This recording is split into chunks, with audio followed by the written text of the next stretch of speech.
নমস্কার বন্ধুরা, আজকে দেখাবো নারকেল কোড়ানোর ঝামেলা ছাড়াই নারকেল কোড়া।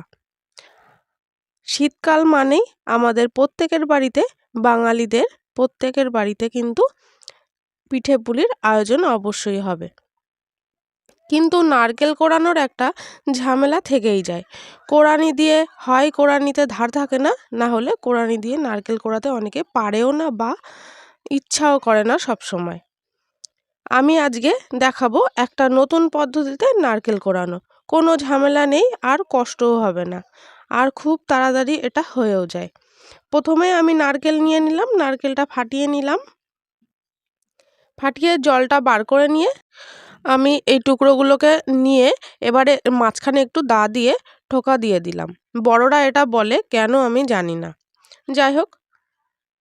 তারপর আমি এরকম দা দিয়ে এই যে সাইড বরাবর এরকম করে ধরে আমি এরকম করে সরু করে কেটে নিচ্ছি। আর দেখুন, কাটার সাথে সাথে কিন্তু সাইড থেকে পুরোপুরি মালার থেকে ছাড়িয়ে যাচ্ছে। এরকমভাবে আমি পুরো নারকেলটা এরকমভাবে সরু সরু করে ছাড়িয়ে নেব মালার থেকে। এরকমভাবে আমি ছাড়িয়ে নেব, কিন্তু এটা একটু সাবধানে করবেন যেন হাতে না লেগে যায়। এরকমভাবে আমি একটা মালা ছাড়িয়ে নিয়েছি, আমি আর একটা মালাও এভাবেই ছাড়িয়ে নিচ্ছি। পুরোটা ছাড়িয়ে নেওয়ার পরে চাকু বা বটি দিয়ে এই যে একটা লালচে লালচে মতো খোসা টাইপের থাকে, সেটা আমি ছাড়িয়ে নিয়েছি।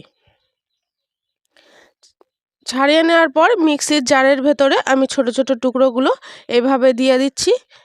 আমার এখানে দুখানা নারকেল আছে, আমি এখানে 3 বারে দিয়ে দেব। যেহেতু আমি ছোট জারে করেছি, আপনারা চাইলে কিন্তু বড় জারেও করতে পারেন, সেক্ষেত্রে একবারেই হয়ে যাবে। এই যে দেখুন কত সুন্দর হয়ে গেছে, খুব তাড়াতাড়ি। কি নারকেল কোড়ার থেকেও ভালো হয়েছে, তাই না? নারকেল কোড়ালে তো একটু মোটা হয়ে যায় কোনো কোনো জায়গায়, কোনো কোনো একটু সরু হয়ে যায়, পাতলা হয়ে যায়, এরকমটা হয়।